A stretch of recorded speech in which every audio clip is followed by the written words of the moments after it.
Hello friends, जैसा कि आप लोगों को पता है कि हमारा कॉन्स्टिट्यूशन ऑफ इंडिया का रिवीजन क्लास चल रहा था, जिसमें हम लोग पार्ट 1, पार्ट 2 और पार्ट 3 कॉन्स्टिट्यूशन ऑफ इंडिया का रिवाइज कर चुके थे, जो कि हमारा आर्टिकल 35 तक कंप्लीट हो जाता है। इसके बाद हमारा नेक्स्ट पार्ट जो है कॉन्स्टिट्यूशन ऑफ इंडिया का, जो कि है पार्ट 4, जो कि बात करता है directive principle of state policies के बारे में। तो directive principle of state policy part 4 में दिया गया है, जिसमें हमारा आर्टिकल 36 से स्टार्ट होता है, जिसमें हमारा जो फर्स्ट आर्टिकल है आर्टिकल 36, उसकी हेडिंग है डेफिनेशन। इसमें डेफिनेशन दी गई है।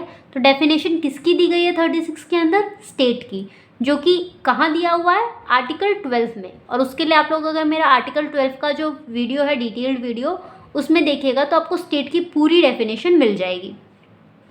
उसके बाद हमारा नेक्स्ट आर्टिकल आता है पार्ट 4 के अंदर, जो कि है आर्टिकल 37, जो कि बात करता है application of the principle contain in this part. इस पार्ट में जो भी प्रिंसिपल दिए गए हैं उसके एप्लीकेशन की बात आर्टिकल 37 में किया जाता है। उसके बाद आता है नेक्स्ट आर्टिकल, जो कि है आर्टिकल 38, जो कि बात करता है state to secure social order for the promotion of the welfare of the people. लोगों के वेलफेयर के लिए काम करना है स्टेट को, जो कि बात करता है हमारा आर्टिकल 38। उसके बाद हमारा नेक्स्ट आर्टिकल आता है, जो कि है आर्टिकल 39, जो कि बात करता है certain principle of policy to be followed by the state. जो कुछ ऐसे प्रिंसिपल्स हैं, कुछ ऐसे पॉलिसीज़ हैं जो कि स्टेट को फॉलो करने होते हैं, जो कि हमें आर्टिकल 39 में बताया गया है। अगर इन आर्टिकल्स को डिटेल में देखना है तो इन सब का मैंने डिटेल वीडियो पहले बना रखा है। अगर आप लोग वो जाके देखेंगे तो आपको इस आर्टिकल में क्या क्या कहा गया है वो सब प्रॉपर वर्ड बाय वर्ड मैंने समझा रखा है। वो आप लोग मेरा प्रीवियस वीडियो जाके देख सकते हैं। तो पार्ट 4 के अंदर हमारा नेक्स्ट आर्टिकल आता है, जो कि है आर्टिकल 39A, जो कि अमेंडमेंट के द्वारा लाया गया है हमारे पार्ट 4 के अंदर कॉन्स्टिट्यूशन में, जो कि बात करता है equal justice and free legal aids. ठीक है। उसके बाद हमारा नेक्स्ट आर्टिकल आता है, जो कि है article 40, organisation of village panchayat, जिसमें पंचायत के ऑर्गेनाइजेशन की बात की गई है। देन आता है आर्टिकल 41, जो कि बात करता है right to work, to education and to public assistant in certain cases.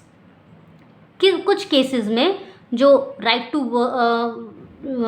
Work है या टू एजुकेशन है या फिर पब्लिक असिस्टेंस के जो राइट है वो हमें आर्टिकल 41 में दिया गया है। उसके बाद आता है आर्टिकल 42, जो कि बात करता है provision for just and humane condition of work and maternity relief. तो आर्टिकल 42 में कुछ ऐसे प्रोविजंस की बात की गई है जिसमें जो भी वर्किंग कंडीशन है उसके ह्यूमन होने के और जस्ट होने की बात की गई है, और मैटरनिटी रिलीफ की बात की गई है आर्टिकल 42 में। उसके बाद हमारा नेक्स्ट आर्टिकल आता है पार्ट 4 के अंदर, जो कि है आर्टिकल 43, जो कि बात करता है living wages etcetera for workers. Workers के लिविंग वेजेस की जब बात की जाती है वो हमारा आर्टिकल 43 बात करता है उसके बारे में। उसके बाद आता है आर्टिकल 43A, जो कि बात करता है participation of workers in the management of industries. जो भी इंडस्ट्रीज़ की मैनेजमेंट है उसमें भी वर्कर्स का पार्टिसिपेशन होना चाहिए, ये आर्टिकल 43A बताता है। उसके बाद हमारा नेक्स्ट आर्टिकल आता है, जो कि है आर्टिकल 44, और वो बात करता है uniform civil code for the citizens के लिए यूनिफॉर्म सिविल कोड होना चाहिए, ये हमारा आर्टिकल 44 बताता है। उसके बाद हमारा नेक्स्ट आर्टिकल आता है पार्ट 4 के अंदर, जो कि है आर्टिकल 45, जो कि बात करता है provision for free and compulsory education for children के फ्री एंड कंपल्सरी एजुकेशन की बात आर्टिकल 45 में की गई है। उसके बाद हमारा नेक्स्ट आता है आर्टिकल 46, जो कि बात करता है promotion of educational and economic interest of scheduled caste, scheduled tribes and other weaker section. जो भी शेड्यूल्ड कास्ट है या शेड्यूल्ड ट्राइब्स हैं या फिर जो भी अदर वीकर सेक्शंस है उनके एजुकेशन और इकोनॉमिक इंटरेस्ट की बात करता है आर्टिकल 46। उसके बाद हमारा नेक्स्ट आर्टिकल आता है, जो कि है आर्टिकल 47, जो कि बात करता है duty of the state to raise the level of nutrition and the standard of living and to improve public health. तो आर्टिकल 47 में बात किस चीज़ की जा रही है? स्टेट की क्या ड्यूटीज़ है कि न्यूट्रिशन लेवल को इंक्रीज़ करे, स्टैंडर्ड ऑफ लिविंग अच्छा करे और पब्लिक हेल्थ को इम्प्रूव करे। ये आर्टिकल 47 बात करता है। उसके बाद हमारा नेक्स्ट आर्टिकल आता है जो कि है आर्टिकल 48, जो कि बात करता है the organisation of agriculture and animal husbandry. Agricultural और एनिमल हस्बेंड्री के ऑर्गेनाइजेशन की बात आर्टिकल 48 करता है।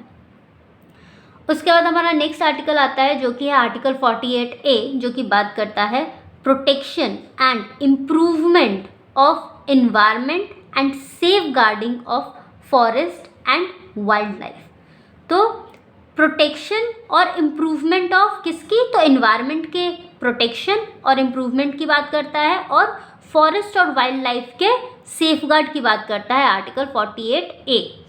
उसके बाद हमारा नेक्स्ट आर्टिकल आता है पार्ट 4 के अंदर, जो कि है आर्टिकल 49, बात करता है protection of monuments and places and objective of national importance. जो भी प्लेसेस या ऑब्जेक्टिव नेशनल इम्पॉर्टेंस के हों या फिर जो भी मॉन्यूमेंट्स हैं उन सबको प्रोटेक्शन की बात करता है आर्टिकल 49। उसके बाद हमारा नेक्स्ट आर्टिकल आता है पार्ट 4 के अंदर, जो कि है separation of judiciary from the executive, कि हमारे जो जुडिशरी है उसे एग्जीक्यूटिव से अलग रखना चाहिए। ये आर्टिकल 50 बात करता है। एंड उसके बाद हमारा लास्ट आर्टिकल आता है पार्ट 4 के अंदर, जो कि है आर्टिकल 51, जो कि बात करता है promotion of international peace and security. तो इन सारे आर्टिकल्स को, जो कि हमारा आर्टिकल 36 से लेकर के आर्टिकल 51 तक, जो कि directive principle of state policy है, ऐसे प्रिंसिपल जो स्टेट फॉलो करता है कोई भी पॉलिसी बनाते टाइम, जिसमें हम आर्टिकल 36 से लेकर के आर्टिकल 51 तक देखते हैं। इन आर्टिकल्स को मैंने डिटेल में बता रखा है अपने प्रीवियस वीडियोज़ में। अगर आप लोगों को ये पूरे डिटेल में जानने हैं सारे आर्टिकल्स की किस में क्या है और क्या नहीं है, तो उसके लिए आप लोगों को मेरा प्रीवियस वीडियो देखना पड़ेगा। और ये एक रिवीजन क्लास है, तो इसमें सिर्फ मैं हेडिंग्स बता रही हूँ। इसके बाद हमारा नेक्स्ट पार्ट जो है पार्ट 4A, जो कि बाद में हमारे कॉन्स्टिट्यूशन में ऐड किया गया है, जो कि है फंडामेंटल ड्यूटीज़, जिसमें सिर्फ एक आर्टिकल है जो कि है आर्टिकल 51A, और इसके अंदर हमें 11 ड्यूटीज़ दी गई हैं। पार्ट 3 में हमें राइट्स दिए गए हैं, जो कि हमारे सिटीजन्स के राइट है, पीपल के राइट है, फंडामेंटल राइट्स। फिर पार्ट 4 में हमें स्टेट के लिए कुछ प्रिंसिपल्स दिए गए हैं, जो प्रिंसिपल जो स्टेट फॉलो करेगा वो पार्ट 4 के अंदर दिए गए हैं।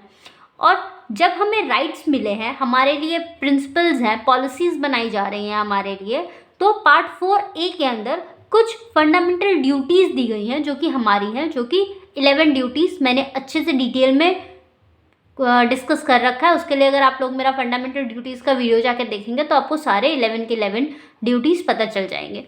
Thank you.